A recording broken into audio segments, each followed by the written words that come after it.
Hello and welcome to the latest DTP podcast, the go-to podcast for everything concerning social housing, from regulation to finance. I'm Stuart, and in today's episode we'll delve into the world of consumer standards, which have been in effect for a month now.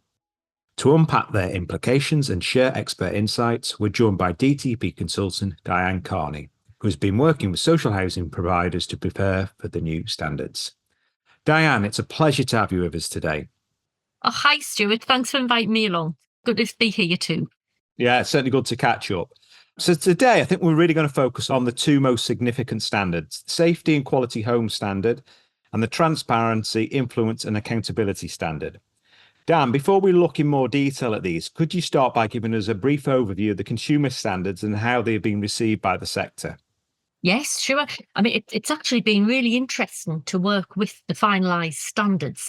What we found is that not much has changed between the draft standards, which were issued last year, to the new ones, which were published at the end of February this year. So there hasn't been any surprises in there. We've been working with the standards for a while. And I think when you read the outcomes and expectations of the four standards, you can really see that they have their roots in past events, particularly tragic events, unfortunately. And when you read the suite of standards, you can see that they've been drafted with the aim to support landlords to put right a lot of what might not have been done right and correctly in the past, in a constructive way and also in a very consistent way across the sector. So the standards definitely set out what quality housing and quality landlord services should look like. I found them to be very clearly written, and they place a focus absolutely on the tenant and those living in the home. They're very much driving to rebalance that tenant-landlord relationship and strengthen that relationship as well. So I think in answer to your question, Stuart, I feel like they've been overall welcomed by the sector. And, when you consider what the standards are asking landlords to do, it's fundamental to their purpose as a social housing provider. And I think everybody sees that and accepts that. So the regulators made it very clear by the sounds of things, Diane. So how's the sector now responding to these standards? What are we seeing happening? We're a month in. What are they doing? We've seen some great responses and some very strong practice in play.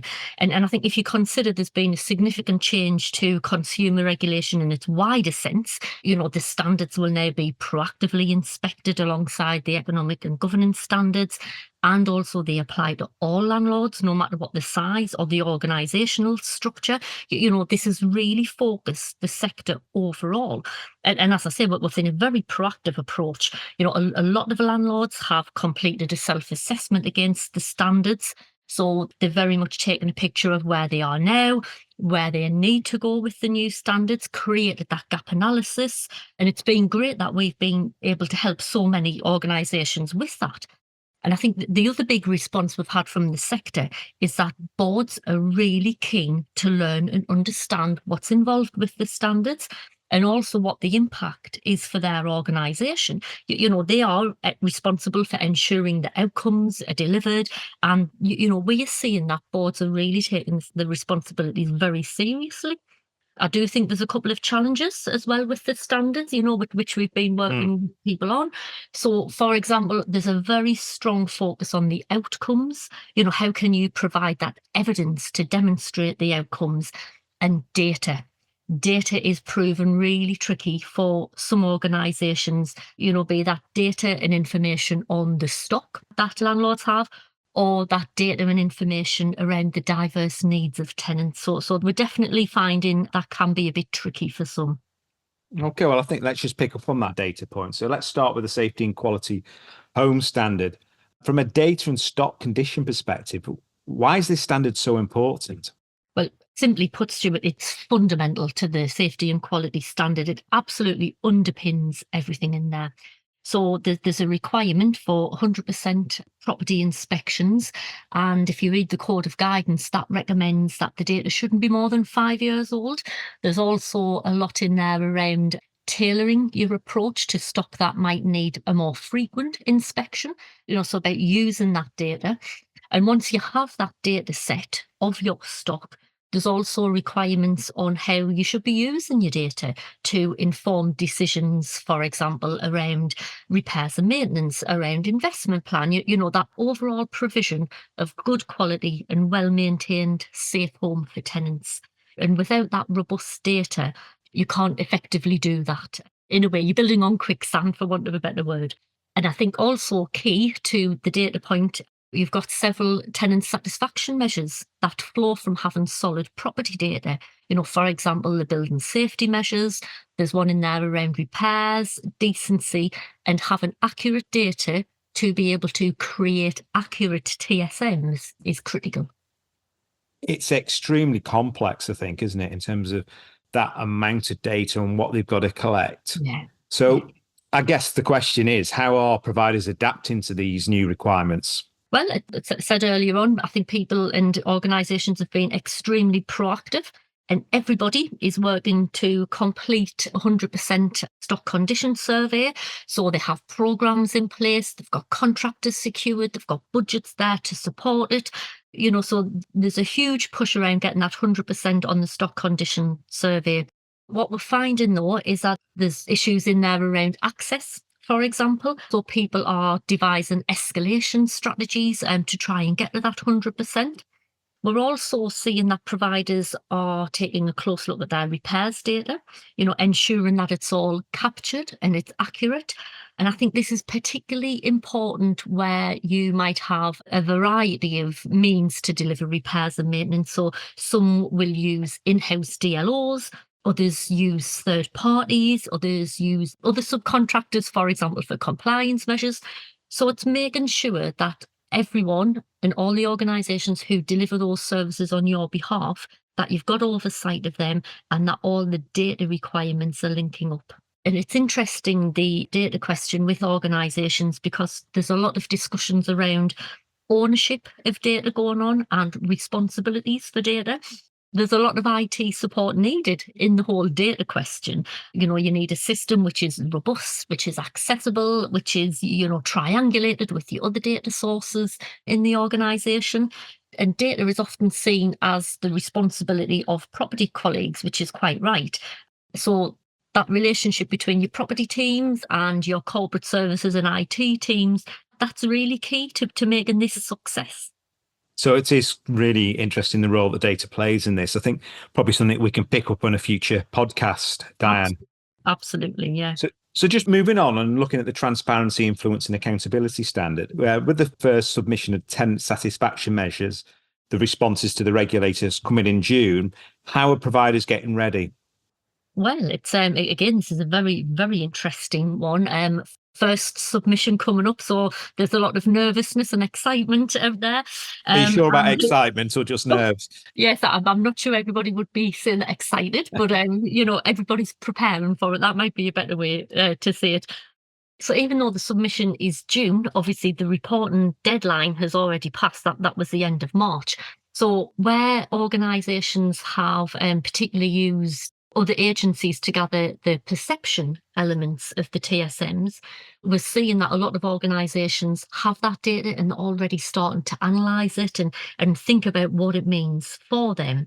So there's a lot of preparation around that. Again, data, there's been a big focus on data to ensure accurate management perception measures can be created.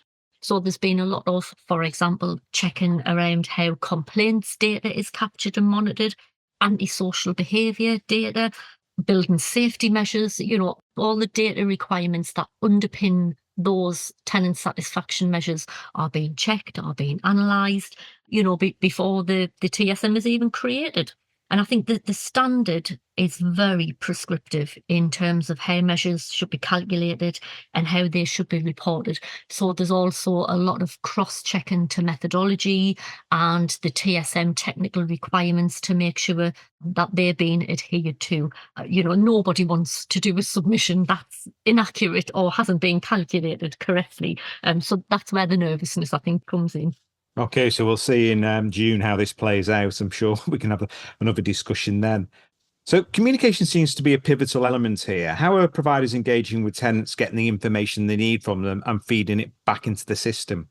I think this has been done by a variety of ways, and I think particularly relating to TSMs, there's a lot of providers are discussing their approach with their existing tenant groups in terms of how and where do we publish, where we have areas of underperformance. What do they look like? What's our action plans around that? How do we communicate that with tenants?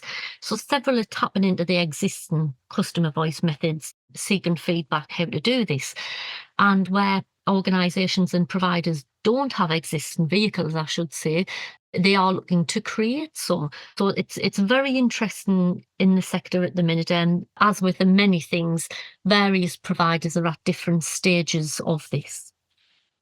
There's a lot of change happening, and from what you've said, you can see the sector is trying various approaches to the new standards. So what do you think the next big things are that our listeners should be aware of in terms of consumer regulation? That's a very big question, Stuart. So a very brief answer to that will be concentrating on embedding the new standards. We had that critical point of the 1st of April to when the standards became effective. And that's really just the start. There's a lot of learning, there's a lot of experience to be gained here. So it's very much concentrating on getting those standards embedded. The regulator will be sharing the results of the TSMs later in the year. So that's also going to be really interesting to see what they tell us as a sector. And then I think the next couple of big things is also obviously Awaab's law. You know, what's the impact of that? How can organisations and providers implement the changes that flow from that? And then the competency and conduct standard, which is out to consultation. But I think that's another topic for another podcast. We could talk for a while on what that might entail. Nobody knows for sure at the minute, but it is out to consultation. I think we'll add that up to our list of podcasts, Diane. I look forward to that one. So it's been a really interesting discussion around the standards. So this journey towards compliance is clearly multifaceted, and it will shape the future of social housing. Do you have any parting thoughts for our listeners? Yeah, sure. But the first wave of inspections under the new regime, they're underway as we speak. And we are supporting several clients by helping them prepare as best they can for inspection. I think with this being the first time that consumer regulation will be proactively inspected, it's good for providers to keep refreshing your self-assessment checks, you know, against the standards, making sure that they're up to date, making sure that they capture all the current practice that you're doing. And in terms of that preparation for inspection and help with the self-assessments, you know, they're both areas that we can help with.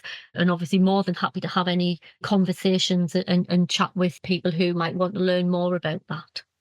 So our listeners can get in touch with you, Diane, can't they, via social media or by the DTP website? Absolutely, yeah. All the information is on there in terms of how to get in touch with any of the team, yeah. Excellent. Well, thanks very much for your time today, Diane. Brilliant. Thank you very much as well, Stuart. It's been a pleasure as always. Thank you. And thanks to our listeners for joining us on this latest DTP podcast. We'll continue to monitor the progress of these standards and bring you the latest updates. If you're keen to learn more about social housing, make sure to check out our social media channels. Thank you.